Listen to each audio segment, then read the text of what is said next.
very much. And joining us now, founder and CEO of Independent Veterans of America and host of the Independent Americans podcast, Paul Rieckhoff. Paul, thank you for your time. Secretary Rubio says they may very well have to move on from Ukraine negotiations if there's no end in sight to them. The vice president said that, well, they're still optimistic. When asked what this could all mean, here's what the president said about that.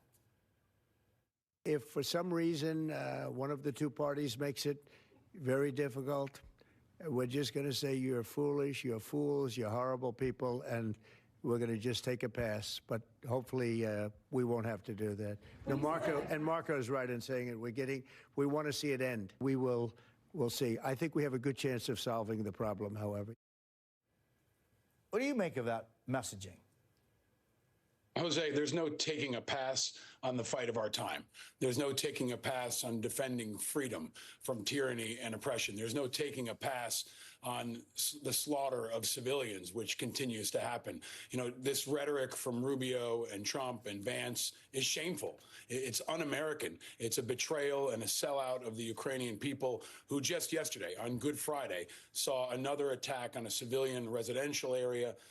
There continue to be 19,000 children that have been abducted by the Russians. So especially, in between Passover and Easter, I think it's important for Americans to remember the civilian human cost that continues to happen because Russia won't stop.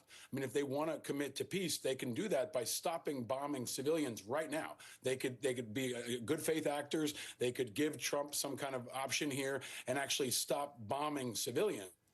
But until that happens, this both sidesism that continues to come from Trump and Rubio is shameful. And I think it's important for all independent Americans, especially, to say they don't speak for us. Most Americans support Ukraine. Most Americans support increased support for Ukraine. And most veterans especially support Ukraine because we know there's no stepping away from the fight for freedom. Yeah, I mean, but, Paul, every conflict in human history has had to end one way or another the influence of diplomacy. And, there was Yalta and there was Potsdam and there was, throughout history, there have been, the Treaty of Paris of 1898 to finish the Spanish-American War, where the Philippines and Puerto Rico and Cuba didn't even have a say at the table between the United States and Spain. But diplomacy has had an impact throughout history. So where, Paul, do you say it is important that at least someone make an effort to see if there is any common ground that can be found between two warring states? Diplomacy is always critical here, but Marco Rubio says it's too hard, that we might quit, we might walk away, which is in opposition to everything this country has stood for throughout those conflicts, and especially the Republican Party. I mean, this is the opposite of what Ronald Reagan and John McCain and so many others stood for. So, yes, diplomacy is obviously going to be a critical component here. They've got to be committed to it, and they've got to be honest brokers here. I mean, they can't treat a war criminal who continues to slaughter civilians like he's an even dealer here on a land deal. Putin is the bad guy. Ukraine is the good guy. And they can't say that. It's really important that they won't say that. They won't draw that distinction. And they have to draw that distinction to be an honest broker on behalf of the world and to really be an honest broker for freedom here. If Putin wants to commit to peace, give back the 19,000 civilians on Easter Sunday. That would be a great way to show he's committed to peace. Right now, Zelensky is committed to trying to stop his people from being slaughtered. So I hope that we can reach some kind of diplomatic solution, but that starts with leadership from the president and from Rubio. And right now, what we're seeing is the opposite of that.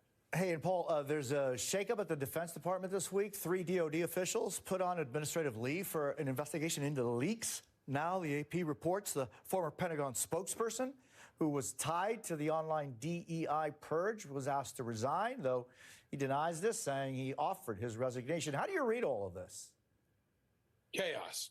Chaos and incompetence has become the culture at the Pentagon under Pete Hegseth. This is why so many of us warned he was not capable of being an effective Secretary of Defense. And the people he brought in have been sloppy and incompetent. And this part of the purge is actually focused on the leaks. This doesn't even have to do with Signalgate. This is actually removing some folks that are loyalists to Hegseth and loyalists to Trump because they potentially leaked information about Elon Musk's meeting on China plans. We haven't even gotten to Signalgate, and they're not even approaching Signalgate. And meanwhile, they continue to purge senior military leaders like the colonel in Greenland who spoke out against Vance. So I think it's really important for folks to remember that the chaos you've seen on the economy, the chaos that you see in Washington, is really secondary to the chaos we see every single day at the Pentagon, which has become the new normal as Trump continues to dismantle the Pentagon, to remove opposition, to remove senior leaders. And this week, finally confirming a new chairman of the Joint Chiefs. That was after removing C.Q. Brown because he wasn't loyal enough and having a gap where we had no chairman of the Joint Chiefs. So chaos,